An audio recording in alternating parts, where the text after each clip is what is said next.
Jessica. What brings you in today? Well, I have like some unsure feelings at the moment, and I guess I want to kind of like discover where I can go with them. You know, kind of feel a little lost, a little lonely, I guess a little bit depressed. Okay, well, it sounds like you're on a good track with emotions, so do you want to explain those to me some more? Sure. So I found out that I've been re-diagnosed with breast cancer, and what happened, and I guess, you know, given that I've been re-diagnosed, you would think I'd be used to it.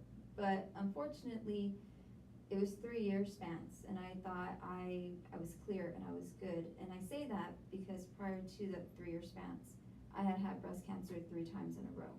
And so I would be okay for 6 months, go back in for my checkup, find out it was back again, get it all situated, go back in for my checkup, and it was just a constant thing. And so once I found out that I was good for 3 years, I was super excited. The emotions, you know, I was overjoyed until I went to my last checkup and found out that I've been re-diagnosed with it. And so I had a lot of strength. I had to have a lot of courage for my family, and I guess I was younger too, and so I was able to do it. But now that going through it again, I don't know if I have that strength, and so I'm kind of in a loss for words for my current situation.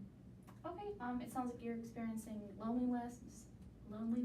It sounds like you're experiencing, relapse of getting this breast cancer back. You had thought you kicked this, and it came back. So, let's talk more about what's the plan for the future. What's your plan? Well, first, my first role is coming here. And so I realized that going home and talking to my parents or my siblings about my current situation wasn't an option. You know, I have to be strong for them in order so that then they won't feel overwhelmed. You know, they already feel overwhelmed, they're scared. And if I show that I'm scared, that's gonna make matters worse, I feel. And so my first step is to come here and just kind of get to talk to somebody and hopefully bring the feelings that I have out so then I can have the strength again in order to get through this. Okay, Jessica, so far, does talking about, what's happened in your life events, does it bring any reassurance with your fight with cancer? Does it bring any hope? So far, yes. Being able to sit here and talk with you, I'm able to say things that I wouldn't be able to say. I could never go home and tell my parents, I'm scared. I don't know if I'm gonna be able to make it. And I can say that to you and know that you're not gonna be judging me, you're not gonna feel these emotions that they may be feeling.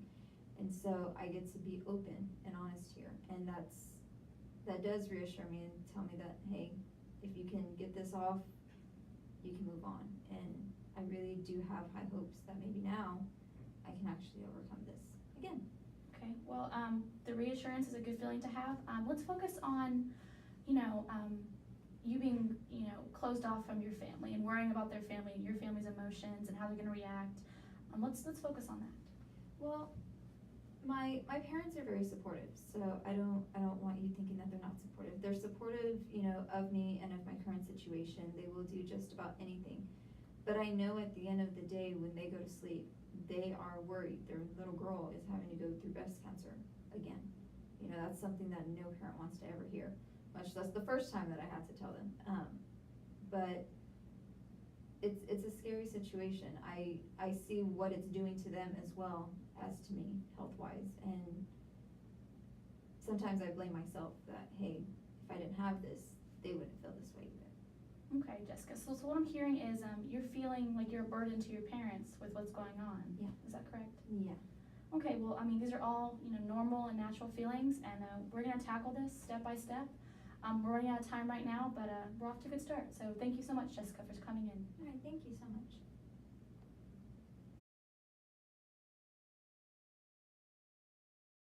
Hi, Sita. What brings you in today? Well, I was wondering if I can talk to someone about a situation I've been having an issue with. I've just been having nightmares about an incident that happened when I was in my undergrad, and I wanted to know if I can talk to someone about it. Okay, what's the nature of these nightmares that you're having? Well, when I was in my undergrad, I was raped by a individual that I know, Mhm. And we were good friends before that, and ever since then, I really never seek counseling before. I just kept everything to myself, and it's been taunting me all over again, so I figured I should get some help. So what I'm hearing, after the incident, you never discussed it with anybody? No, I discussed it with close friends and family, Okay. but I just left it there because I was too ashamed to talk to anybody else about it. Okay, so what I'm hearing is because you felt ashamed about what happened, do you by any chance maybe are putting blame on yourself because of the situation? I'll say yeah, a little bit, because I felt like I could have stopped it if I could, but I just felt worthless, I felt defeated, because I see myself as a strong person, all my family, all the female in my family are very strong women, so I always saw myself as a strong person until this happened. So nowadays I'm just like, can I do this, can I not do this? I question everything I do pretty much from now. So prior to this event, you didn't have this second guessing of yourself, No. I'm assuming, okay? So let's kind of focus on the positive here, but prior to this situation, you were a strong individual. And so what I'm hearing now, because of what's taken place, you don't feel that strength anymore. Do you feel that there's any way you could get that strength back? I'm not even sure if I can, because I feel like so much was taken away from me when that happened. I'm not even sure if I'll be able to get it back on my own, but I feel like with assistance, maybe I'll be able to get there and get pointed to the right direction. Okay. But as of right now by myself, no, I don't think I'll be able. Okay, so let's kind of highlight, so what you're saying is you don't feel that that's a part of you feel is almost lost at this point, correct? Correct. What emotions exactly are you feeling because you feel that there's no hope in that situation? I felt defeated. Okay. I felt like I was, like my power, like some power was taken away from me. Okay. I'm not able to say stuff anymore. Sometimes whenever, I catch myself doing this at work a lot actually. Whenever I'm talking to a male figure that's pretty much around the same age he was, I start like shutting down because I'm like, everything start coming back. So I'm just like, no, I like scroll down to like a little squid pretty much, like I just let them say what they have to say. So I feel like I was defeated in like in my womanhood pretty much, like the strength to just be a strong person. Now, so you're the defeated feeling that you're feeling, and you were once a strong person according to prior to this situation. And so when you see male figures, you kind of, especially if, I'm assuming maybe when you bring up ideas, and maybe if they have an opposing idea, you feel kind of, defeated in that kind of sense? Is that something that you're feeling? Okay, so going off of that, is there any way that maybe when you feel these feelings, you can kind of regain a little bit of strength? Yeah, I'm able to from time to time, but not when they're like pressuring to they're like, this needs to be done or do this, or whenever I get that comment that they're telling me something, that's whenever I'm just like, okay. Okay, so what I think for our next session, what I would like to do, because I'm seeing that we're almost out of time here, is I really want to focus on that feeling when you feel that there is a command, especially when it's a male figure and you feel like you have to shut down, you feel isolated, and you almost feel belittled because of it. I really want to focus on that at our next session. So would that be something you're comfortable with? Yeah. Okay.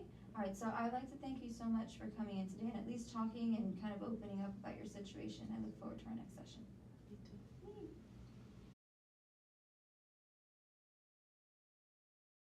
Hi, Grace. What brings you in today?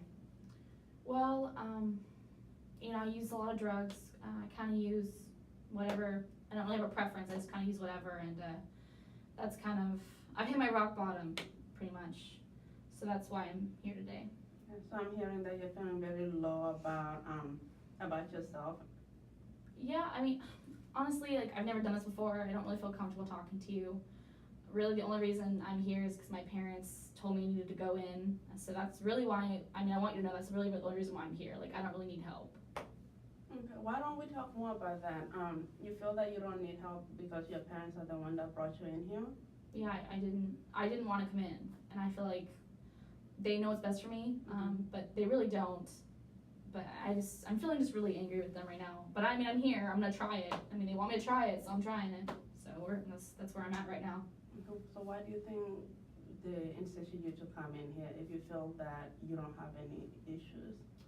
Because they're the ones that got me from the hospital. Whenever, okay, I'm just gonna tell you the story. I was going to a friend's house to use, and I always go to the same place with some of my other friends. I wasn't alone. But I met some new people there. They seemed really nice. So I don't surround myself with like bad people. They seemed nice. So my friends were hungry. They wanted to eat before they used. So I wasn't hungry. So I walked out to my car to kill some time. And a couple of people I had met in the apartment came out, and they asked for my phone. So I gave them my phone because I thought they needed to make a phone call and didn't have one. Well, when I asked the guy why they were calling or who they were calling, they said they were taking my phone. And then the other ones asked for my wallet and my keys and anything valuable I had in the car. And when I said no, because I wasn't going to give them anything because I had drugs in my car. I wasn't about to blow my whole paycheck on those drugs. I'm not going to give them to somebody else. So that's when they threw me on the ground and started kicking me, and all of a sudden they were all kicking me, and it felt like years I was down on the ground. But I woke up in the hospital, 3 days later. So that's kind of why my parents thought it would be good for me to come in. So let me make sure I understood it. So you were at a friend's house, and upon your departure, there was a group of friends that confronted you about taking some of your belongings? Yeah, they wanted all my crap. They wanted my money, my drugs, my phone. They wanted all my stuff, which is why I'm feeling really, really angry about it. Because I lost my drugs, I lost my stuff, I lost everything. Okay. And then earlier when you were saying that you used all your money, all your paychecks on the drugs, can you tell me more about this? Is that what usually every time you work, is that what you use your money for? Most of it, yeah, I use it on drugs. I mean, that's kind of a problem. That's the only problem I have. Like, I just don't manage my money well, and I want to go blow it on drugs. But I mean, I don't have a problem. I mean, I don't need help. I don't need to be here. So what makes you come into the? Well, I mean, my parents, and I've never tried counseling. I never talked to anyone about anything before. So I'm hoping this might help figure out a way to use drugs more responsibly, or not blow my paycheck, or not end up in the hospital. I don't really know. I don't really know why I'm here. Okay, whenever that event did happen, when your friends attacked you for your belongings, how did that make you feel? Angry, violated. Never had anything stolen before. Like I said, the people seemed nice, so I don't really get what their deal was, but I mean, if I ever see them again, they have it coming to them for sure. Like, they're not putting me in the hospital next time. Okay, so I get that next time you wanna do a revenge, pretty much you wanna do. Yeah, the I'm same angry. thing Like, they took all my stuff, so yeah, I'm really angry. Okay, well, Grace, we actually are running out of time. In next session, if you would like to come back, we can talk more about the anger that you're having towards these individuals, so that we can go ahead and just cover it and try to figure out how we can better help you with your drug use and maybe lead you into the right path in your life. Okay, well, like I said, I'll come back, but I mean, I don't need help. But I mean, I'll come back, so yeah, we can do that next session. Okay, I'll see you next session.